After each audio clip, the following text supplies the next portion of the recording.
Hallo und herzlich willkommen auf Veras Blockflötenkanal. Heute zeige ich euch eine etwas ungewöhnliche Übung zur Steuerung eures Luftstroms beim Blockflöte-Spielen, die besonders nützlich ist für tiefe Töne auf der Blockflöte.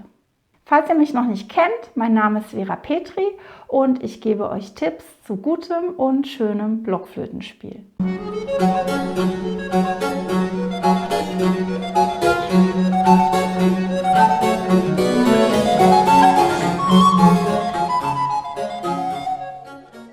Heute machen wir die Übung mit dem Piep, so nenne ich die. Dafür braucht ihr ein Kopfstück einer Blockflöte. Es ist eigentlich wirklich ganz egal, von welcher Blockflöte. Groß, klein, Kunststoff, Holz. Es funktioniert auf allen Blockflöten. Zumindest ist mir noch keine Blockflöte begegnet, auf der es nicht funktioniert hat. Ich warne gleich mal vorher. Es könnte sein, dass ich dabei gucke wie eine Kuh und dass es auch richtig unhübsch klingt. Und dass ihr eigentlich genau das Gegenteil von dem machen müsst, was ihr sonst hört oder wisst über die Atemtechnik beim Blockflöte-Spielen, nämlich dass ihr den Atem kontrollieren und steuern müsst. Heute machen wir sozusagen das Gegenteil davon, weil Atem kontrollieren und steuern auch bedeutet, dass ich den Atem locker lassen und absinken lassen kann, wenn es nötig ist. Zunächst einmal hört euch die Übung mal an.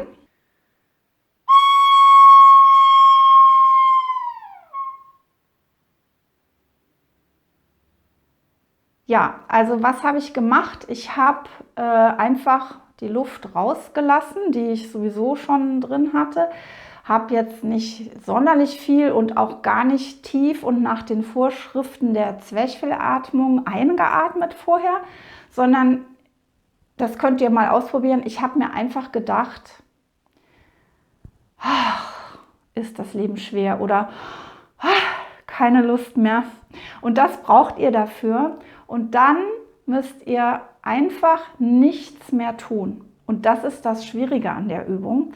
Also dieser kleine Piepton ganz am Schluss, der kommt nur, wenn ihr nichts tut mit eurer Atemführung. Also einfach nur die Luft herauslasst.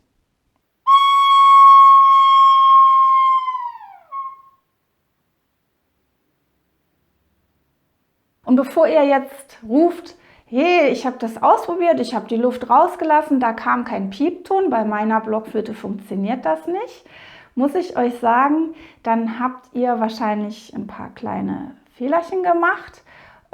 Fehlerquelle Nummer 1 kann sein, dass ihr das richtig gemacht habt, die Luft einfach hässlich rausgelassen, also ohne irgendwie schön steuern zu wollen. Aber es kam kein Piepton, dann habt ihr entweder die Flöte zu früh aus dem Mund genommen, beziehungsweise den Mund geöffnet.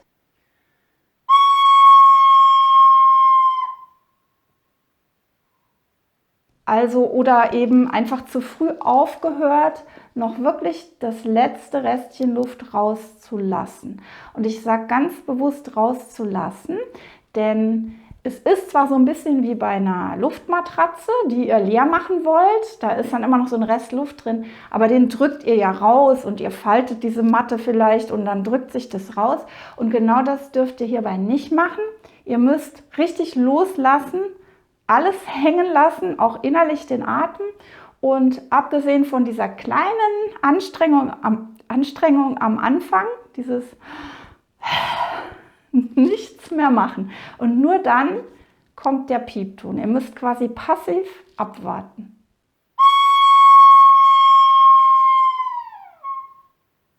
Also ich habe es wirklich auf allen meinen Flöten ausprobiert und ich kenne es natürlich auch schon eine Weile und es funktioniert wirklich auf allen meinen Blockflöten.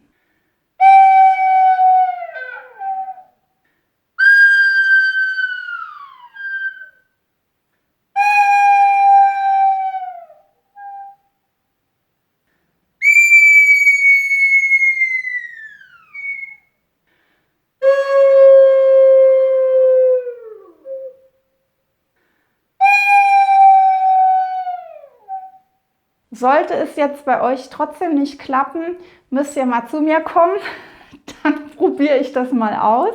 Das ist natürlich auf Abstand schwer zu beurteilen, ob es denn wirklich nicht geht, aber ich lasse mich gern eines Besseren belehren, wenn es echt auf manchen Blockflöten nicht gehen sollte.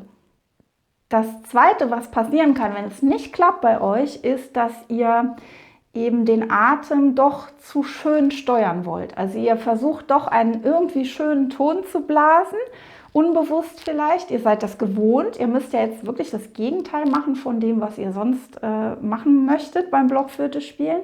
Und dann kann es sein, dass ihr zwar Luft rauslasst, der Ton tiefer wird, aber ihr dann noch irgendwie mit der Atemstütze nachhelft oder mit einem Festhalten, sodass dieses letzte ganz entspannte, wo dann von selbst der Piepton entsteht in der Flöte, den macht man nicht, den spielt man nicht, dass das dann nicht klappt.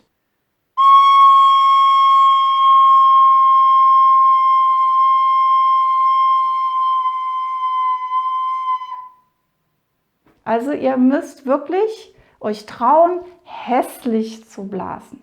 Oder eigentlich besser gesagt, gar nicht zu blasen. Ihr müsst einfach Luft rauslassen. Ihr müsst gar nicht blasen. Einfach nur rauslassen und nichts tun, darauf vertrauen, dass dieser Piepser kommt und der kommt.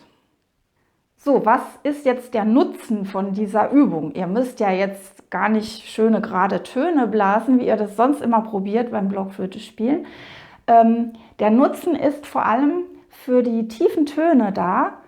Wenn ihr das ein paar Mal übt und diese Entspannung hinbekommt von viel Luft und dann die Luft einfach entspannt rauslassen, dann könnt ihr dieses Gefühl anwenden für tiefe Töne auf der Blockflöte.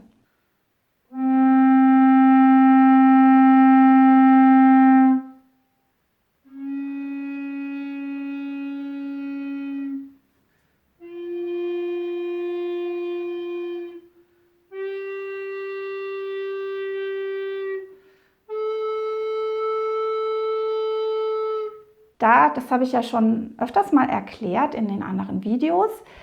Bei tiefen Tönen ist es so, dass ihr zwar viel Luft durch die Flöte blasen könnt und sollt, aber mit wenig Spannung.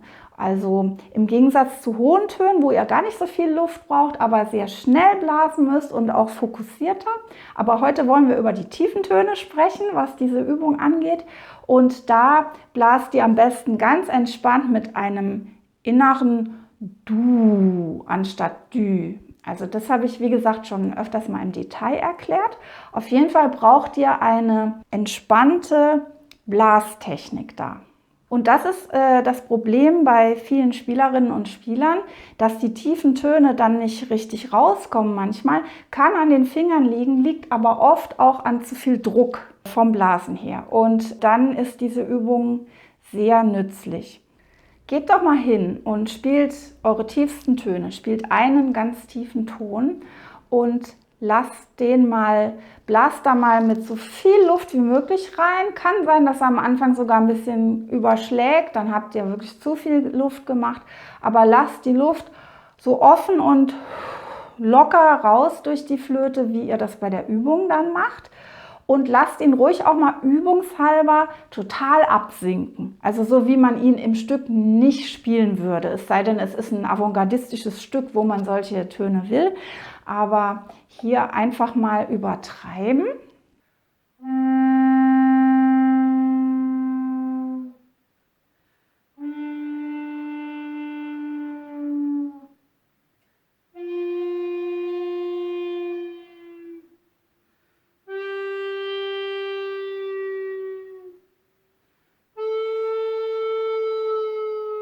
Dann habt ihr schon mal diese Entspannung, die ihr braucht für den tiefen Ton. Und jetzt müsst ihr bloß hingehen und dieses Absinken dann ein bisschen weniger stark machen. Also einfach dieses offene, freie Reinblasen, naja, eher Luft rauslassen. Und bevor ihr euch total absinkt, steuert ihr dann schon noch euren Atem. Bis ihr dann so weit kommt, dass es fast gar nicht mehr oder gar nicht absinkt.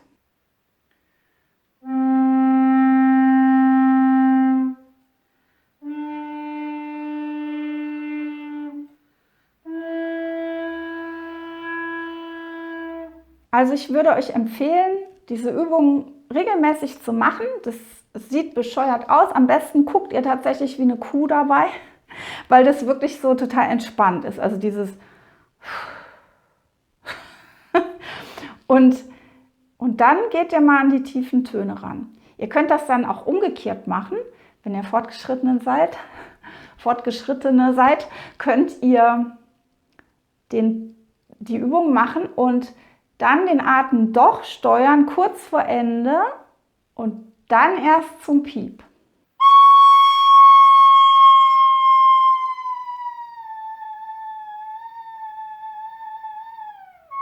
Dann habt ihr euren Atem angehalten, gesteuert, aber wieder losgelassen. Und beides braucht ihr. Wenn ihr euren Atem wirklich kontrolliert, könnt ihr beides, nämlich dieses Festhalten, Führen und auch Loslassen. Dann für ganz Fortgeschrittene ist es, dass ihr nur den Piepton spielt.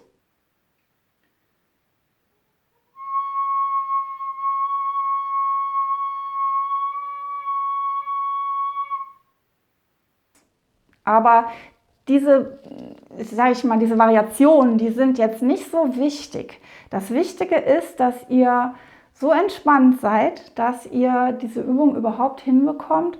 Und bitte, bitte, es kann frustrierend sein. Es kann sein, dass es nicht klappt und dass ihr das Gefühl habt, ich habe echt alles probiert, alles richtig gemacht, es klappt nicht.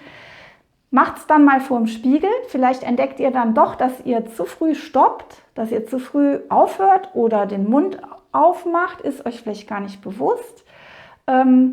Und probiert weiter, verzweifelt nicht, macht es nicht zu oft, nicht zu lange nacheinander, aber vielleicht häufig und berichtet mir mal. Ich bin sehr, sehr gespannt, ob euch das nutzt für dieses schöne, bauchige, entspannte, tiefe Blasgefühl auf den großen Flöten oder auch auf einer Altblockflöte, einfach für das tiefe F, das G, das A oder bei Sopran, was auch immer. Auf jeden Fall bei den tiefen Tönen. Wenn euch das Video gefallen hat, dann gebt mir gerne einen Daumen hoch. Und ich freue mich natürlich wieder, wenn ihr mir Kommentare schreibt und meinen Kanal abonniert, falls das noch nicht der Fall ist. Ich verabschiede mich wieder bis nächsten Freitag und sage bis dahin. Tschüss!